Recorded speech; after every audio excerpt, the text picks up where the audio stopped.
Welcome to 2.08 Pre-Calc Notes. Today, we're going to continue talking about what we were talking about last class, which was your rational function graphs and asymptotes, but we're going to do more of it this time, but without a calculator. So rational functions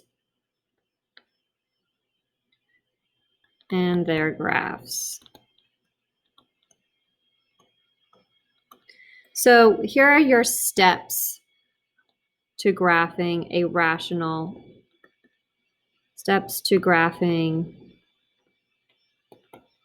rational functions. I'm going to abbreviate here.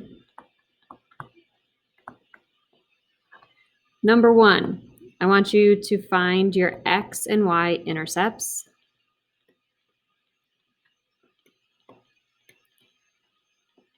So those are both going to be points, at least one point, or it could be none actually. Then you're going to find your horizontal and your vertical asymptotes.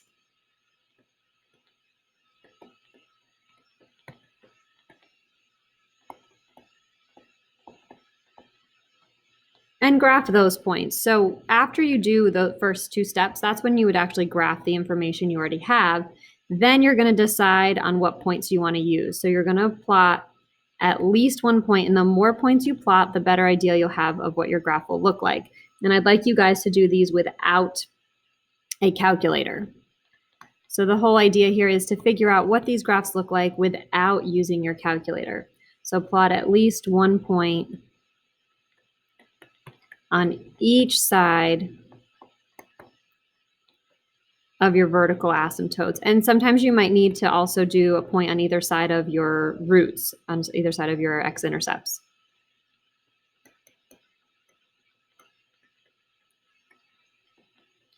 And then lastly, you'll connect with your smooth lines. So those are our steps. Okay, let's do number one. So sketch a graph, meaning a nice sketch with some points.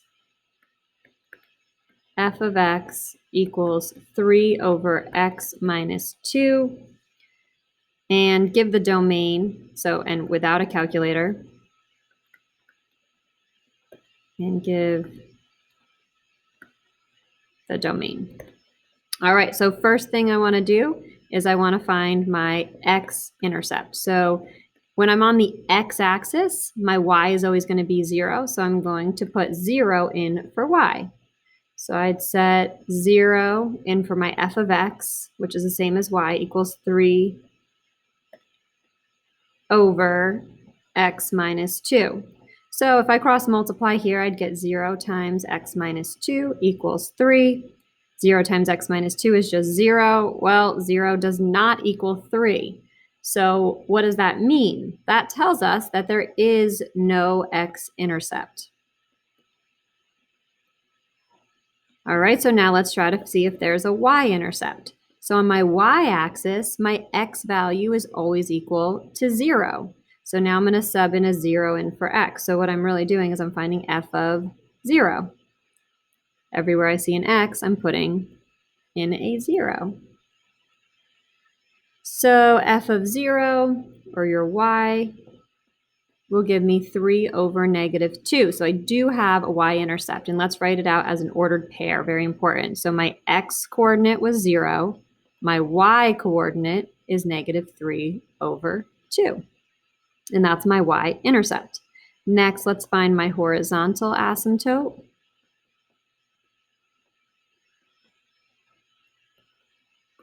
So remember, for your horizontal asymptote, you're looking at your highest exponents here. So first of all, there was nothing I could factor.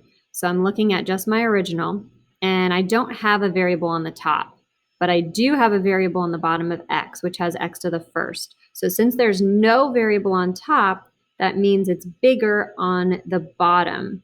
And if it's bigger on the bottom, wrap it around, there's your belt. So bigger in the denominator, or how I remember, bigger in the bottom, which means it's y equals 0. Now let's talk vertical asymptote. So the vertical asymptote is when you want to set your denominator equal to 0. So I take my denominator, which again, we're taking it from this original here, is x minus 2. And I set that equal to 0, solve for x. I get the line x equals 2. So I have an asymptote there. So that's what would make my denominator equal to 0. So I can't have that value because we know it's undefined if I have a 0 there.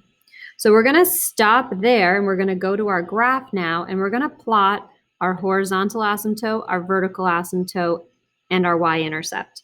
And then we're going to see what we need from there. Okay, so first I'll do the asymptotes here. So I've got y equals 0, which is my x-axis. And then I've got x equals 2, which is here. So y equals 0, we'll label these, x equals 2. And then I have an intercept at 0, -3/2. So I'll plot that point as well. Right here. And now I know that since I already have a point to the left of this vertical asymptote, so what I'm looking at here is my vertical asymptote. I want to know, does my graph go up here and hug these asymptotes, or does it go down here and hug these asymptotes on the left side of that vertical asymptote? Since I now know this point right here is my y-intercept, I know it's going to be below my horizontal asymptote, so it's going to hug the two asymptotes. It's going to be below the horizontal asymptote.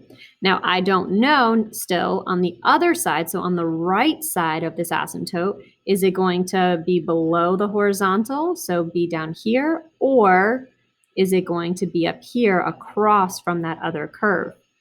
So to figure that out, we need to choose a point to the right side of this vertical asymptote. You want to try to choose whatever's going to be easiest for you. So you can't choose 2 because that would be undefined, but you could choose 3. So I'm looking in my denominator saying, okay, there's my x. 3 minus 2 is 1. That's going to be really easy for me to figure out. So my next point is my table or my points. So I'm going to use 3. Seems like the easiest for me, so I'm going to put in a 3, and then I'm just going to substitute it right in. So everywhere I see an x, because remember it's y equals 3 over x minus 2, so I substitute that in, which gives me 3 over 1, which is just 3. So as an ordered pair, I'll give you another column here. That would be 3, 3. So now I go up here and I'd plot the point 1, 2, 3, 1, 2, 3. Now I see it's above the horizontal, so I can I know that it's going to hug the two asymptotes in that top corner over here.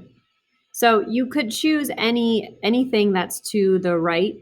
I mean, you can, and if you are unsure, you can always add in more points. Maybe you're unsure of what was happening to the left, so maybe you put in a -4. And then you do 3 over -4 minus 2. So 3 over -6. So -1/2. So that would be the point -4, -1/2. And you can plot that. So you're fine after you found this 3. That's all you need to have. Now I'm just showing you, here's if you're struggling to know what it looks like.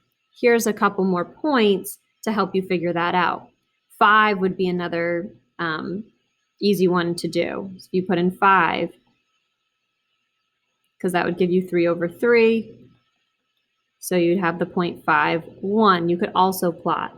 So again, you're just using these points to help you get a good picture of what this is going to look like. And then we'll label f of x equals 3 over x minus 2. But all you really need is you already have a point to the left of the vertical asymptote from your y-intercept.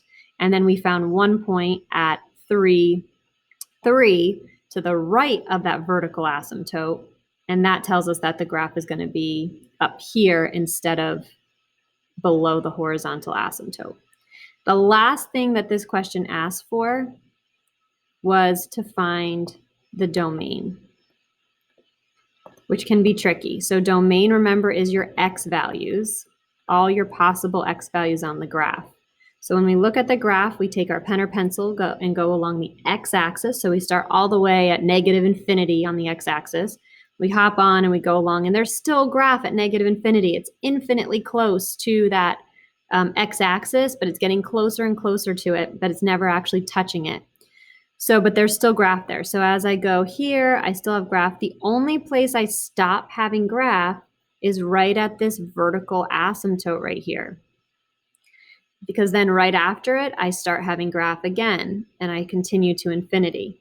So for our domain, if you want to do interval notation, which you guys tend to be most comfortable with, we would go from negative infinity all the way to 2. We want to go infinitely close to 2, but we don't want to include 2, so we're going to give it a parenthesis. You wouldn't want to stop at 1 and include it because you're missing then all the decimals between 1 and 2. And then we start back up again at 2 and go to infinity. So we have to write our domain in 2 parts because we don't want to include that 2 if we're using interval notation. And you could use an inequality as well, or you could write it in Set Builder and just write that.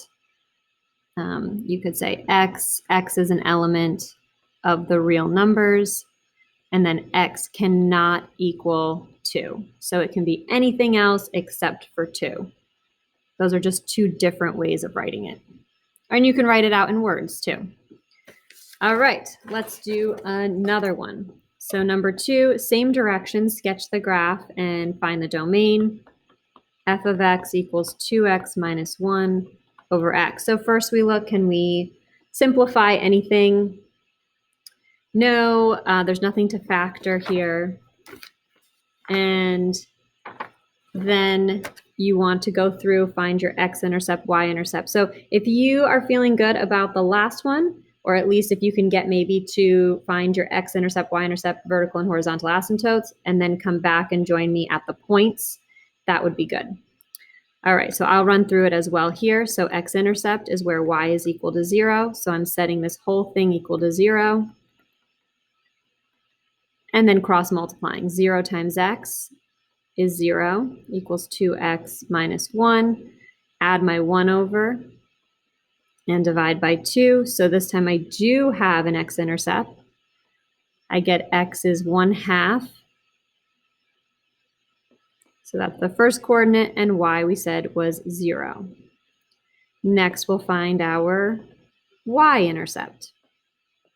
So the y-intercept is where your x is always going to be equal to 0. So this time I'm going to sub 0 in for x. So I'm finding f of 0, 2 times 0 minus 1 over 0. So I see already here that I have a 0 in the denominator, so that's going to be undefined. Therefore, you don't have a y-intercept. Next, find your vertical asymptote. So vertical is when we set your denominator equal to 0. So our denominator here is just x, so x equals 0. And then we'll do the horizontal asymptote. I think I switched the order on this one. Horizontal is when we're looking at our highest exponent in the numerator and denominator. So here in the numerator, the highest exponent is a 1, and in the denominator, the highest exponent on a variable is in the denominator. They happen to be the same exponents, so that means we're going to take the coefficients of those 2 terms. So we don't care about anything else being added or subtracted, and make sure you write it as an equation. So y equals 2 over 1, or just y equals 2. So that's when your n of x equals the exponent in the denominator. Take the coefficients. Okay, so now we stop there and we go to our graph and plot the information we have so far so we can decide what kind of points we need, so we don't just find random ones, we make a more informed decision. All right, so I know that I have an x-intercept at 1/2, 0, so a point right here. I know I don't have a y-intercept. I know that I have a vertical asymptote at x equals 0. So that's the same as my y-axis. And I have a horizontal asymptote at y equals 2. All right, so I already know that I have a point over here to the right side of my vertical asymptote. So again, we're focused on the vertical asymptotes when we're finding our points because I want to know, am I above or below this horizontal asymptote? Since I have a point below, that means I'm going to hug these two asymptotes below and pass through that point. I don't know, though, if I'm going to be down here or if I'm going to be up here. So it's either like this, hug the asymptotes, or like this. And I don't know which one it is. So I need to find out more information before I can decide that. Erase that. Okay. So to do that, I need to find some more points. To decide on those points, you want to go up to your graph and find your vertical asymptote, which is x equals 0, and you want to choose a point to the left, an x value to the left of that vertical asymptote. So anything from -1 to -infinity. Choose whatever is going to make your life easier to do it without a calculator. So to me, I'm thinking, well, -1 seems like that would be a good choice. So I'm going to choose -1, and I'm going to substitute in here. So I have 2 times -1 minus 1 over -1. So that gives me -2 minus 1. I'll write it out for you just so you can follow along here. So -3 over -1, which is +3. So if you liked writing them as ordered pairs, we can do that again. So the x is -1 and the y is 3. So that gives me a point at -1, 1, 2, 3, +3. So that's above the horizontal asymptote. So that tells me I'm going to hug my asymptotes above it. So they'll be across from each other. And then we can label f of x equals 2x minus 1 over x. All right, there we go. Now, last step is I also wanted you guys to find the domain. So here's our domain. If we go up here, go along our x-axis. If I go all the way to -infinity, I still have graph. It's getting infinitely close to y equals 2. As I go along, I have graph, I have graph, I have graph above me, above me, above me, until I get to x equals 0, the y-axis. Then it stops because I'm undefined right there. And then it starts up again and continues to infinity. So again, you could write all of your real numbers except 0. Or in interval notation, we go from -infinity to 0, close it with parentheses, and 0 to +infinity. So we have everything infinitely close to 0. We just can't equal at the exact value of x equals 0. All right, next one, number 3. So same thing, sketch the graph, find the domain, sketch, and find the domain. So f of x equals x over x squared minus x minus 2. Now for this one, I see a trinomial, so I might try to factor that. And if we factor it, we've got what multiplies to -2 and adds to -1 would be -2 and +1. But there's nothing I can cancel out here, so I don't have any holes for this one.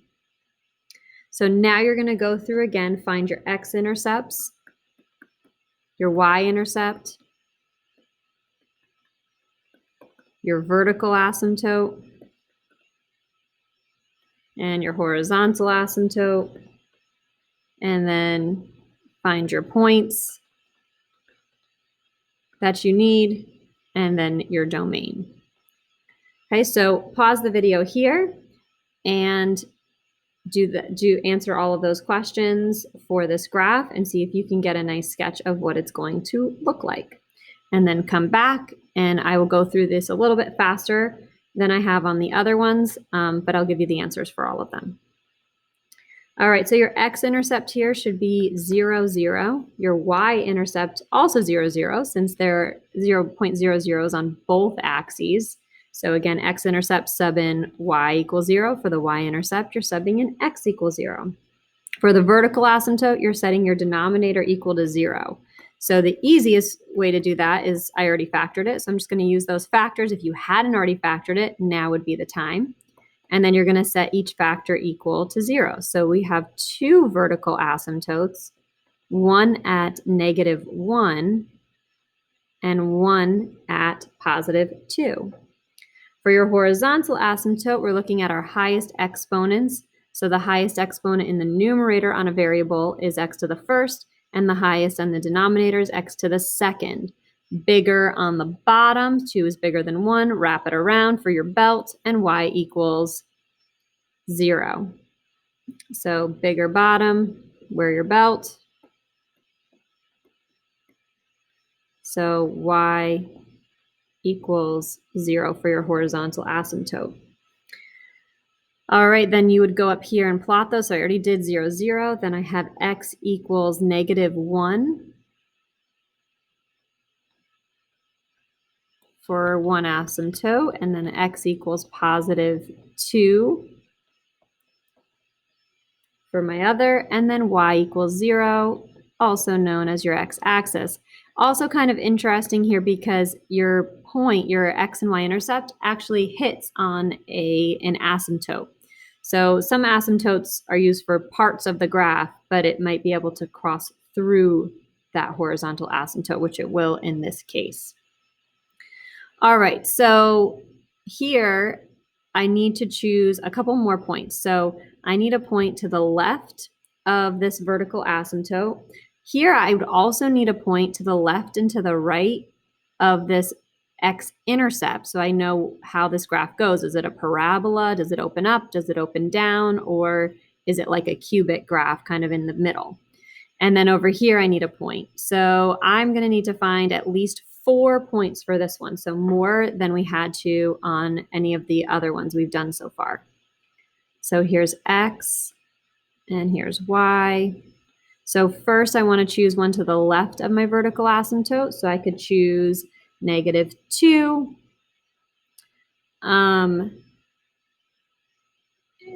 or -3.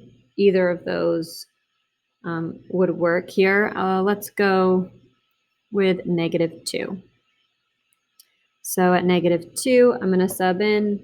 Now you could use either the factored form or the non-factored form. It's up to you. So here's using the factored form. So then I'd have -2 over -4. -2 plus 1 is -1. So that would give me -2 over 4, or -1/2. And again, if you like writing them out as ordered pairs after, you can do that last column if you like. So -2, -1/2. Okay, so now I can clearly see that this is going to hug these asymptotes down here and curve downwards. Okay, now we need a point to the left of my x-intercept. So I'm going to choose, I don't have a lot of options here, so I'm going to choose -1/2. Okay, so here I'll show you, you can do it using the original too this time. So -0.5, so -0.5 squared minus negative, so plus a positive 0.5 minus 2. And then we get -0.5 in the top. And here, because you're doing it in your head, you might want to switch to fractions here. So -1/2 squared would give me 1/4 plus 1/2 minus 2. I would need a common denominator here. So this, I'd want 4s for everything. So I'd multiply this by 2 over 2. So I would get 1/4 plus 2 over 4. If I multiply the top and the bottom by 2, And then the last one I want to multiply it by 4, so it would be -8/4. And then I'll come down here next, so -1/2. I'm gonna, since I've switched to fractions, I might as well switch that one as well.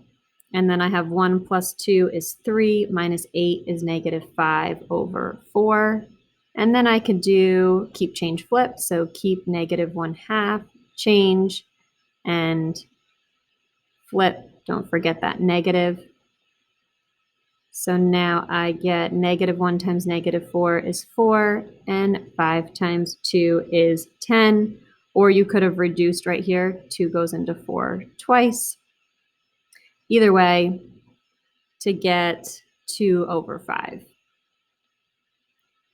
So our point here would be -1/2 and 2/5. Okay, so if I go up to graph that, go -1/2 and positive 2/5, so just going up just slightly. And we need a point now, though, between the x-intercept and the next vertical asymptote. So here would be easiest to use 1. So I'm going to put in a 1 here. So again, you can use either the factored form or the other form. It doesn't matter. I'll show you again using the non-factored form, 1 squared minus 1 minus 2. And so we get 1/1 squared is 1, minus 1 is 0, minus 2. So that would be 1 -1/2. I'll go plot that, 1 and -1/2. So here you can see, sorry, my point is off a little bit. You can see that one of them is above the horizontal and one's below. So it's going to hug the asymptote here, go through these points, and hug the other asymptote. If they had both been above the horizontal asymptote, it would look like a parabola up here. If they had both been below, then you would have a downward parabola. And if they had been switched, then it would just be the same looking curve, like a cubic graph, but going in the opposite direction. But now we still need to know what happens over here to the right of our asymptote. So 1, 2, 3. Looks like 3 would be a good one to choose. So I'm going to put a 3 in, and let's go back to using our factored form here. So 3 minus 2 and 3 plus 1. But both ways are equally about the same type of math in your head. This one might be slightly easier. And then -2, 3 minus 2 is 1, and 3 plus 1 is 4. So we have -2. Oh, I don't know where I got -2 from. Oh, I was looking at number 1. Sorry about that. Should be 3 we put in for x. So now we have 3/4. There we go. So for the point 3, 3/4. Go up and plot that. Over 1, 2, 3, up 3/4. It's above our horizontal asymptote, so it's going to hug the tops. Okay, so at least one point on either side of your vertical asymptotes, and in this case, you also had to have a point on either side of your x-intercept for your graph. And lastly, your domain there. Whoops, that's a D. D for domain. In interval notation, you'd go from -infinity to 1. You'd stop because you have a vertical asymptote there. Then you'd go from 1 to 2, where again you have a vertical asymptote, parentheses around all of them. And then lastly, you'd go from 2 to infinity. Again, you should be able to figure that out on your own. If you want to do, maybe pause the video here and write it out using write it out in words, or write it out in Set Builder and check back. So again, in Set Builder, it would be something like x bar. X is an element of the real numbers, but x cannot equal -1, and x cannot equal 2. All right, and the last one, also you might want to make a note on this one since it was different. that you need points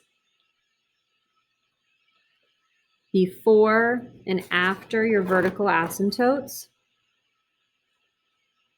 and between. So need points on the left and right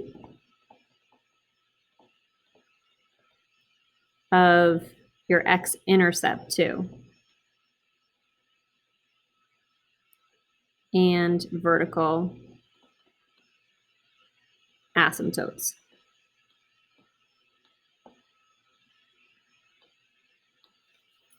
Okay, and the last one, number 4, sketch the graph again without your calculator, equals x squared minus 9 over x squared minus 2x minus 3.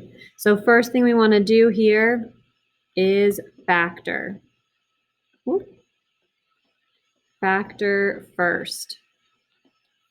So we've got f of x equals x squared minus 9, difference of two squares. We have x minus 3 times x plus 3. And then in our denominator, we have a trinomial. We can factor that into two binomials, and we have two numbers that multiply to -3 and add to -2 would be -3 and +1. Now I notice here I have an x minus 3 up here and an x minus 3 down here, so those can cancel out. So that tells me I'm going to have a hole at whatever cancels out. So right away here, make a note to myself, I'm going to have a hole at x equals, if I set those equal to 0, I would get +3. Okay, and then I'm going to write it out in my reduced form, because from now on, moving forward, when you find all of those pieces of information that you need to find, you need to use your reduced form. Use this now. Your reduced form, okay? So I'm going to give you guys, or I want you to pause the video so you give yourself time to find your x-intercepts, your y-intercepts, vertical asymptote, horizontal asymptote, and also your hole here. So go ahead and do that, and then check back with me.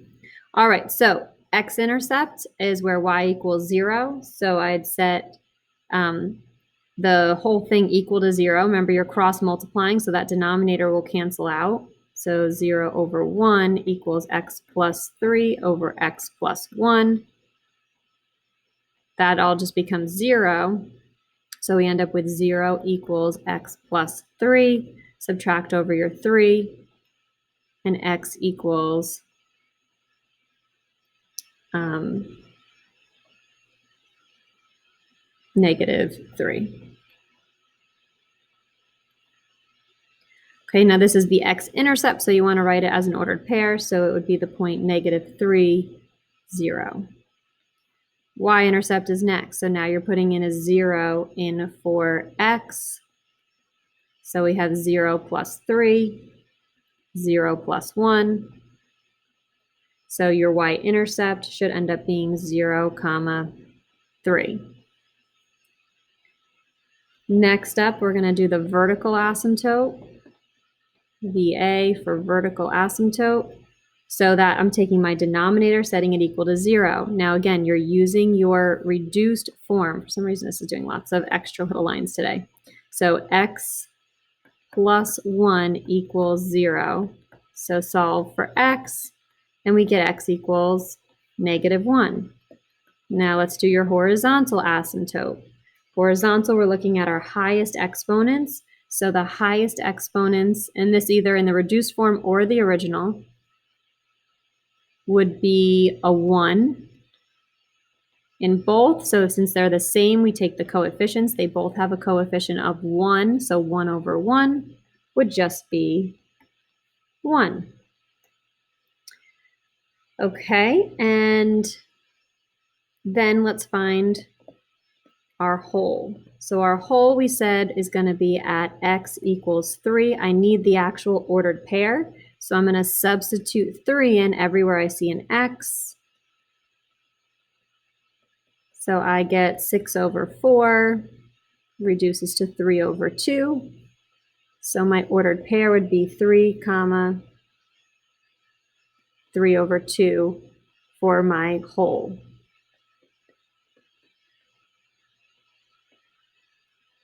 All right, now let's plot all this before we decide what points we actually need. So first I know my x-intercept is at -3, 0. Y-intercept is at 0, +3. I've got a vertical asymptote at x equals -1. And I have a horizontal asymptote at y equals +1. And good news here is that I already have a point both to the left and to the right of my vertical asymptote. The only thing I haven't plotted yet is my whole, and that's going to be at 3 over 3 up 3 over 2, or 1.5. So it's going to be up here, and we do that with an open circle. But our graph is still going to go through it. It's just going to touch it on either side. So there's your whole right here, that open circle. So we won't have a point there. And since we had points on both sides, your points were not needed here. So you don't have to actually find them if you don't need them. But if you weren't sure what the graph was going to look like, you're more than welcome to add more so that you can get a better idea of what the graph will be like and get a better picture of it. All right, that is it. Have a wonderful day and pie out.